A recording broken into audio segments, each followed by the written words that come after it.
I find that when I have difficulties or challenges, I just, flip a switch and go into problem-solving mode and run around doing whatever I need to do in my own strength and in my own wisdom to try to remedy those problems. And that's great, and we're wired that way. It's part of how we function as humans.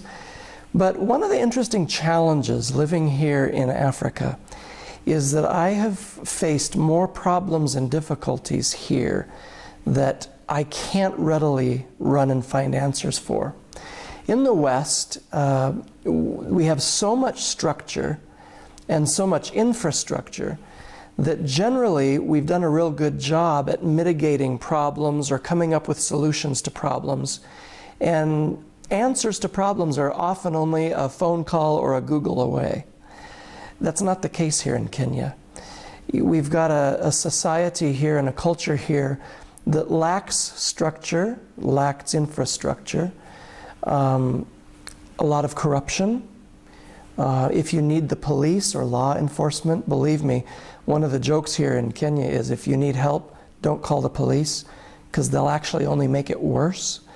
I've heard stories of people going to the police to get help, and they then find themselves put in jail in order to get paid some kind of bribe. One of the situations that we've faced recently in the last 6 months to a year is problems with our water supply. And so often, when we have been tapped into the municipal water supply, it seems that almost every week a pipe is broken because the pipes are laid about that far under the soil, if under the soil at all, crossing farmers' pastures, and all it takes is a cow stepping on a pipe and it bursts and we have no water.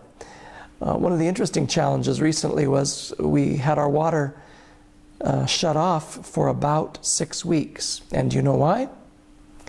Because the municipal water company failed to pay their electric bill. So one government utility shut off another.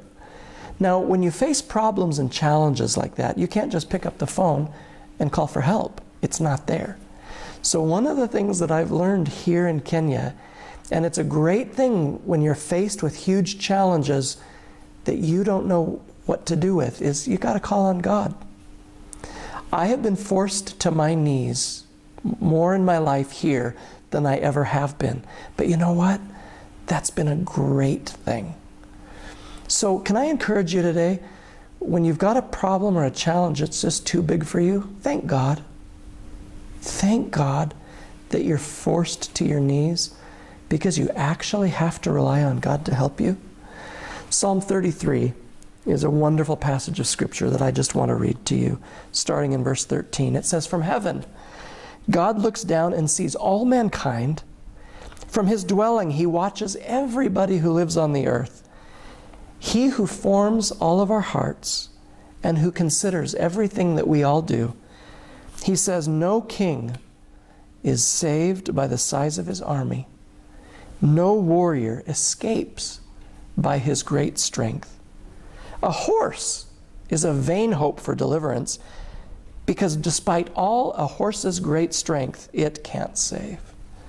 But the eyes of the Lord are on those who honor him and respect him, on those whose hope is in God's unfailing love, to deliver them from death and keep them alive in famine.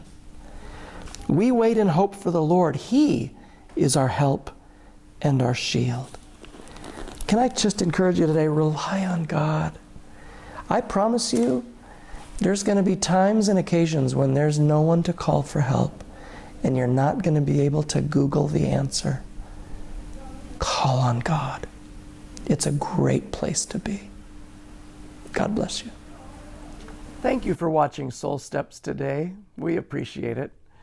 Please remember to visit our website at soulsteps.org.